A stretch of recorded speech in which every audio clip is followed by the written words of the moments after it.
వచ్చి కూర్చున్న వేదిక మీద, ఒక రాష్ట్ర ముఖ్యమంత్రి గారు కూర్చున్నటువంటి వేదిక మీద అత్యంత గంభీరమైనటువంటి ఆరోపణలు వాళ్ళ కుటుంబ సభ్యులు ఎదుర్కొంటున్నటువంటి నేపథ్యంలో అదే వేదికను భారతదేశం యొక్క సహాయక మంత్రిగా, హోమ్ మినిస్టర్గా ఉన్నటువంటి బండి సంజయ్ గారు కూడా ఆ వేదికను పంచుకోవడం నిజంగా చాలా శోచనీయం.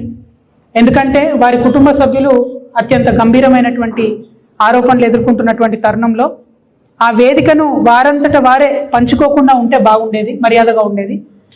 ఎందుకంటే వాళ్ళ సమాజంలో ఒక మెసేజ్ ఏమొచ్చిందంటే, ఇటువంటి రాజకీయ కుటుంబాలలో ఉన్నటువంటి వారి పిల్లలు ఏ తప్పు చేసినా సరే పోలీసులు మరి సరైనటువంటి చర్యలు తీసుకోలేని పరిస్థితి ఉంటుంది అనేటటువంటి ఒక మెసేజ్ వారు ఆ వేదికను పంచుకోవడం ద్వారా పోయింది. అందుకనే నేను రాష్ట్ర ప్రభుత్వాన్ని చేస్తున్నటువంటి డిమాండ్ ఏంటంటే, బండి సంజయ్ గారి కుమారుడు ఎదుర్కొంటున్నటువంటి ఆరోపణలో భారతీయ జనతా పార్టీకి ఒక అలవాటు ఉన్నది. ఇట్లాంటి నేరారోపణలు ఎదుర్కొంటున్న వాళ్ళని వాళ్ళు దేశం దాటిస్తారు మొదలు. సో బండి సంజయ్ గారి కుమారుడు ఈ దేశం వదిలి వెళ్ళిపోకుండా ఉండడానికి తక్షణమే మన తెలంగాణ పోలీస్ అధికారులు లుకౌట్ నోటీస్ లాంటిది ఇవ్వాలి. అన్ని ఎయిర్పోర్ట్స్లో కూడా వారిని మరి కట్టడి చేసే విధంగా ప్రయత్నం చేయాలి. మొట్టమొదలు ఆ పని చేసినట్టయితే తెలంగాణ సమాజంలో ఉన్నటువంటి మహిళలందరికీ కూడా ఒక విశ్వాసం వస్తుంది, పారదర్శకంగా మరి మంచి విచారణ జరుగుతుంది అనేటటువంటి విశ్వాసం ఒకటి వస్తుంది. ముందు తనను కట్టడి చేసిన తర్వాత మరి అమ్మాయి వాళ్ళ మీద వీళ్ళ మీద అమ్మాయి వాళ్ళు రకరకాల కేసులు పెట్టుకున్నారు. అది కోర్టు చట్టం ఎట్లా డిసైడ్ చేస్తే అట్లా జరుగుతుంది.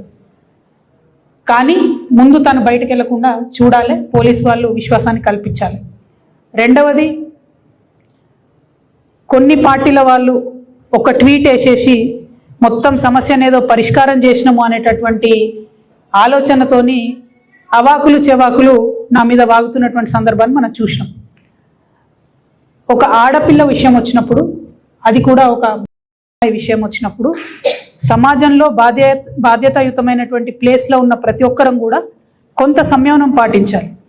సోషల్ మీడియాలో ఏది పడితే అది వాగితే ఆడపిల్లలకి ఎక్కువ నష్టం జరుగుతుంది. మన సమాజం ఇప్పటికి కూడా రేపు పొద్దున బండి సంజయ్ గారి అబ్బాయి దోషి కాదు అని తేలినా, దోషి అని తేలినా సమాజం మగపిల్లల్ని క్షమిస్తుంది, కానీ ఆడపిల్లలకు మాత్రం కంప్లీట్గా లైఫ్ బర్బాద్ అయ్యే పరిస్థితి ఉంటుంది.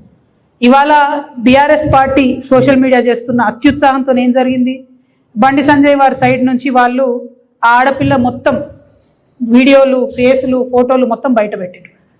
అంటే ఒక అమ్మాయి, ఆమె కాదు అనేటటువంటి చర్చ ఉంది. ఆ అమ్మాయి జీవితాన్ని నాశనం చేయడానికి ఇవాళ డైరెక్ట్గా బీఆర్ఎస్ పార్టీయే కారణం. ఏం అవసరం ఉంది, అంత అత్యుత్సాహం ఏముంది? ఇష్యూ సాల్వ్ చేయనియండి. మాట్లాడుతున్నారు కదా, డెఫినెట్గా ఆడపిల్ల పక్షమే ఉంటాం.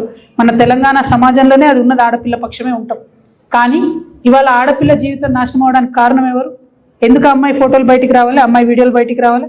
నేను పోలీస్ శాఖ వారిని కోరుతా ఉన్నాను, ఎవరెవరైతే ఆ అమ్మాయి ఫోటోలు వీడియోలు పోస్ట్ చేసిండ్రో ఆ సోషల్ మీడియా అకౌంట్స్ బ్లాక్ చేయండి, వారిని ఖచ్చితంగా అరెస్ట్ చేయండి. మీ ముఖ్యమంత్రి మీద ఒక చిన్న పోస్ట్ పెడితే ఇవాళ ఎత్తుకపోయి అరెస్ట్ చేస్తున్నారు. కాబట్టి ఒక ఆడపిల్ల జీవితాన్ని నాశనం చేసేటట్టుగా పోస్టులు పెట్టి, వీడియోలు పెట్టి, వాళ్ళ ఫ్రెండ్స్తో ఉన్నప్పటి ఈ ఫోటోలు అన్ని బయట పెట్టినటువంటి అకౌంట్స్ని బ్లాక్ చేయాలి, ఖచ్చితంగా వాళ్ళని అరెస్ట్ చేయాలని చెప్పి నేను డిమాండ్ చేస్తూ ఉన్నాను.